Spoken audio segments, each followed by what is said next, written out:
اپنے نبی سے سچا پیار کرو، جو پیغام حضور نے دیا اس پہ عمل کرو، اور کوشش کرو کہ کوئی عدد مقرر کر لو اپنی زندگی میں حضور پہ درود پڑھنے کے لیے، جو پوری زندگی ہمیں یاد کرتے رہے۔ پیدا ہوئے تو یاد کیا، زندگی بھر یاد کیا، وقت وصال بھی یاد کیا، بعد وصال بھی یاد کیا، اور اب بھی قبر انور میں ہمیں یاد کر رہے ہیں، دعا کر رہے ہیں۔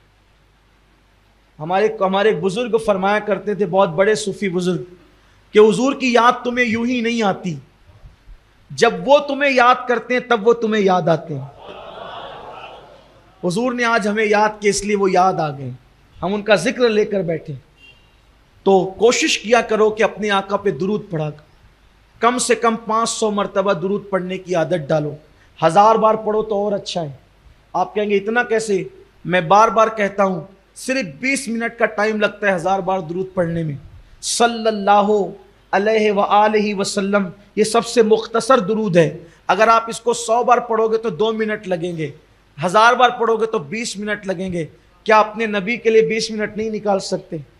اور جو شخص میرے آقا پر روزانہ 1000 بار درود پڑھے گا، مرنے سے پہلے دنیا کے اندر ہی اللہ اس کو جنت میں اس کا محل دکھائے گا، اس کے بعد اس کو موت آئے گی۔ اس لیے کوشش کرو کہ اپنے آقا پہ درود پڑھو۔ درود پڑھو گے تو جلدی مدینہ منورہ کی حاضری ہوگی۔ درود شریف پڑھو گے تو ہو سکتا ہے اگر کرم ہو گیا تو حضور کا دیدار بھی نصیب ہوگا، حضور کو خواب میں دیکھو گے، اور کرم ہو گیا تو عالم بیداری میں بھی دیکھ سکتے ہو۔ تو آقا پہ درود پڑھنے کی عادت ڈالو، 20 منٹ کا ٹائم روز نکالو، کیونکہ جو دنیا میں جتنا کثرت سے درود پڑھے گا وہ قیامت کے دن اتنا زیادہ حضور کے قریب رہے گا۔ درود پڑھنے سے رزق میں برکت ہوتی ہے، درود پڑھنے سے بلائیں دور ہوتی ہے، درود پڑھنے سے مشکلیں آسان ہوتی ہے، درود پڑھنے سے کاموں کی رکاوٹیں دور ہوتی ہے، درود پڑھنے سے اللہ کا قرب نصیب ہوتا ہے، درود پڑھنے سے رسول اللہ کا قرب نصیب ہوتا ہے، درود پڑھنے والے کی زبان میں اللہ تاثیر عطا کرتا ہے، درود پڑھنے والے کی دعا میں اللہ تاثیر عطا کرتا ہے، درود پڑھنے والا بندہ جسمانی روحانی بیماریوں سے شفا پا جاتا ہے۔ بلکہ آپ سے کہوں، جو درود پڑھنے کا عادی ہو جائے، نہ اسے ڈاکٹر کی دوا کی ضرورت ہے، نہ اسے کسی عامل کی دعا کی ضرورت ہے۔ ہر درد کی دوا ہے صلی علی محمد، تعویذ ہر بلا ہے صلی علی محمد۔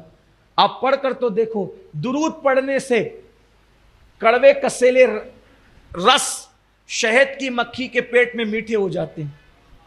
شہد بنتا ہی درود کی برکت سے۔ ایک مرتبہ پوچھا میرے آقا علیہ السلام نے شہد کی مکھیوں سے کہ یہ تم شہد کیسے بناتے؟ انہوں نے عرض کی، یا رسول اللہ، حدیث پاک ہے، ہم یہ پتیوں کے پھلوں کے پھولوں کے رس چوستے ہیں اور جا کر کے اس کو چھتے میں اگل دیتے ہیں۔ تو فرمایا کہ دوسروں کو بتانے کے لیے، ورنہ وہ تو جانتے تھے، ہمیں بتائیں کہ پھولوں کے پتیوں کے رس تو کڑوے بھی ہوتے ہیں، پھیکے بھی ہوتے ہیں، شہد میٹھا کیوں ہوتا ہے؟ کہا حضور وہ چوسنے سے لے کر چھتے تک پہنچنے تک ہم جاتے ہیں تو آپ پہ درود پڑھتے ہوئے جاتے ہیں، اس کی برکت سے مٹھاس پیدا ہوتی۔ اگر درود پڑھو گے تو بولی میں بھی مٹھاس پیدا ہو۔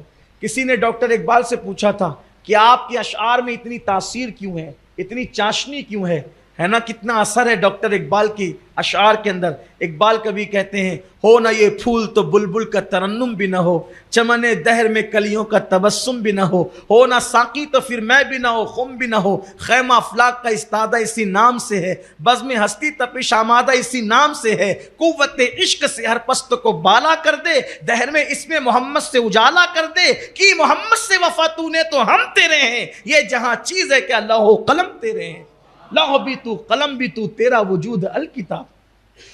کتنی چاشنی اشعار کے اندر۔ اقبال سے پوچھا تھا اتنی چاشنی کیوں ہے؟ تو کہا کہ میں نے 1.25 کروڑ مرتبہ